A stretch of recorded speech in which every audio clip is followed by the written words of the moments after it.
De même que les saints apôtres annonçaient au peuple la parole de Dieu et que leur âme était toute en Dieu, parce que vivait en eux l'Esprit de Dieu. Ainsi le moine contemple en esprit la grandeur de Dieu. Même s'il se trouve encore physiquement dans une étroite et pauvre cellule, il garde son cœur pour ne pas offenser son frère et ne pas contrister l'Esprit Saint par des pensées mauvaises. Il humilie son âme et ainsi tient à distance les esprits malins et de lui et des autres hommes qui implorent sa prière. Celui qui aime Dieu pour penser à lui jour et nuit, il n'y a rien qui pourrait l'en empêcher. Ainsi, rien n'empêchait les apôtres d'aimer le Seigneur. Ils vivaient dans le monde, mais le monde ne gênait nullement leur amour. Ils priaient pour le monde et proclamaient la parole. L'Esprit de Dieu nous apprend à prier partout, même au désert, pour tous les hommes, pour le monde entier. Il n'y a rien de meilleur que la prière. Les saints priaient sans cesse, ne restez pas une seconde sans prier. Celui qui est humble a déjà vaincu ses ennemis. Qui s'estime dans son cœur digne du feu éternel et fuit par les esprits malins et n'a aucune pensée mauvaise en son cœur.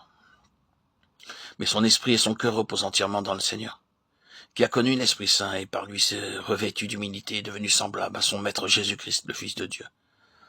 Les saints pères plaçaient l'obéissance au-dessus du jeûne et des prières, car un moine désobéissant pourrait penser être un ascète ou un orant, alors que celui-là seul est pur d'esprit, qui remet sa volonté propre entre les mains de ses supérieurs et de son Père spirituel. Un moine désobéissant ne saura donc jamais ce qu'est la prière pure. Un homme orgueilleux et obstiné ne peut connaître la pureté spirituelle, même s'il vivait 100 ans dans son monastère. Il offense en effet ses supérieurs par sa désobéissance et il offense Dieu en leur personne. Il n'est pas possible de garder la paix intérieure, sinon en veillant sur nos pensées. Ne pas juger les autres, Matthieu 7:1.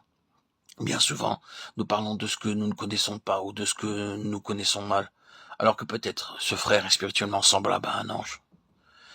Ne te mêle pas des actions des autres. Fais attention aux tiennes et accomplis ce que ton supérieur te commande. C'est alors que Dieu t'aidera par sa grâce et tu goûteras les fruits de l'obéissance dans ton âme. Paix et prière continuelle.